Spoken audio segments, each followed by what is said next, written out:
Burhanpur police control room सभागृह में IG ग्रामीण जोन इंदौर अनुराग का आगमन हुआ। जिला पुलिस अधीक्षक देवेंद्र पाटीदार द्वारा आईजी अनुराग का पुष्पगुच्छ देकर स्वागत किया गया। इसके बाद जिले के सभी राजपत्रित अधिकारी, थाना प्रभारियों एवं संबंधित अधिकारीगण की बैठक ली गई। बैठक में क्राइम कंट्रोल एवं लंबित प्रकरणों के शीघ्र निराकरण पर विस्तृत चर्चा की गई। इस बैठक में नगर पुलिस अधीक्षक गौरव पाटिल, एसडीओपी निर्भय सिंह सहित कई अधिकारी मौजूद थे। किस मकसद से मीटिंग रखी गई थी और क्या दिशा निर्देश दिए गए? आज बुरहानपुर में अपराध समीक्षा है। वार्षिक अपराध समीक्षा का डेट तय था आज का। तो जो भी एक साल में जो अपराध हुए हैं या उसकी तुलनात्मक जानकारी पिछले 3 साल की है, वो सभी की समीक्षा करने के लिए मैं आया हूँ। और ये रूटीन में होता है ये चीज़ें, और हर साल ज़िले का नंबर आता है, तो उस हिसाब से मैं आया था यहाँ पे। अभी मीटिंग चल रही है। मीटिंग का लंच के पहले का दौर ख़त्म हुआ है, लंच के बाद भी इसमें मीटिंग चलेगी। उसमें बेसिकली पुराने जो अपराध हैं कब से पेंडिंग है, क्यों पेंडिंग है, कारण क्या है पेंडेंसी का, वो सारी चीज़ें मैं एक एक करके मैं देखता हूँ। और जहाँ थाना प्रभारी भी हैं, एसडीओपी भी हैं, एसपी साहब भी हमारे साथ हैं, तो वो सारी जानकारी मैं कलेक्ट करता हूँ। और किसी में निर्देश देना होता है तो निर्देश करते हैं, और टाइम लिमिट भी तय करते हैं कि किस अपराध को कितने दिनों में आप इसको निकाल करोगे। अगर किसी की गलती है तो फिर उस हिसाब से उनको उस तरह से समझाइश दी जाती है।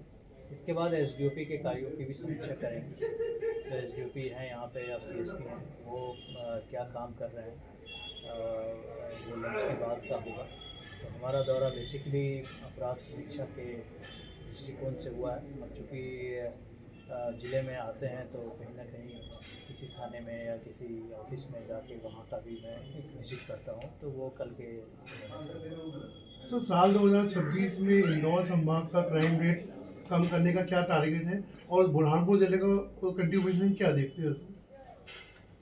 बुरहानपुर के जो टोटल क्राइम है वो बुरहानपुर पूरे जोन के जो 8 ज़िले हैं, उन ज़िलों में बुरहानपुर 7वें नंबर पे लगभग रहता है। लगभग 7% से 8% क्राइम पूरे जोन का जो है वो बुरहानपुर का रहता है।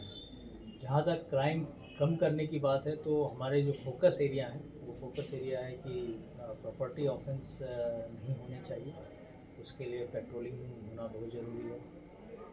रात शाम के समय जो पैदल गश्त होना चाहिए, ताकि पुलिस की विजिबिलिटी बनी रहे सभी जगह।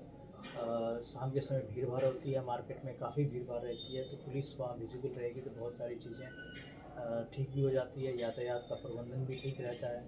सीसीटीवी कैमरा जो है, जो मार्केट प्लेसेस हैं, जो भीड़ भाड़ वाले एरिया हैं, वहाँ पे सीसीटीवी कैमरा लगवाया जाए, जो ख़राब है उसको चालू किया जाए। इन सब चीज़ों पे हम लोग विशेष रूप से ध्यान दे रहे हैं। अगर कोई क्राइम होता है, क्योंकि क्राइम तो ख़त्म नहीं हो सकता, कुछ ना कुछ तो क्राइम होगा, उस पर जो गंभीर क्राइम है उसको चिन्हित करते हैं, सज़ा उनको जल्दी से जल्दी मिले, इन्वेस्टिगेशन कंप्लीट हो, लापरवाही नहीं हो। इन सब चीज़ों पे हमारे निर्देश भी जारी हो रहे हैं। इन सब चीज़ पे हम विशेष रूप से ध्यान देते हैं। सर, सिकलीगढ़ जो है अवैध काम करे पूरे संभाग में, तो उनको कंप्लीट रिहैब करने की कोई ठोस रणनीति है? ये अभी वैसी कोई रणनीति नहीं है, लेकिन सिकलीगढ़ के जो अपराधी हैं वो अगर देखा जाए तो पूरे संभाग में मुश्किल से 4 से 5% जो सिकलीगढ़ पॉपुलेशन है, जनसंख्या है, उस जनसंख्या में 5% 6% के आसपास ही वो लोग इसमें इन्वॉल्व हैं। और कई बार उसके लिए प्रयास भी किया गया है, उसको रोज़गार कैंप लगा के उनको मोटिवेट करने की कोशिश की गई, बढ़ाने में भी कोशिश किया गया, यहाँ पे भी कुछ कोशिश की गई है, लेकिन उसमें बहुत अधिक सफलता मिलती हुई नज़र नहीं आती, क्योंकि इसमें बहुत इजी मनी है, बहुत जल्दी उनको मिल जाता है। तो हमारा दोनों तरफ से प्रयास है कि उनको अगर कुछ कार्य जो चल रहे हैं उसमें चलें, और जो बदमाशी कर रहे हैं उसको इन्फोर्समेंट एजेंसी के द्वारा विवेचना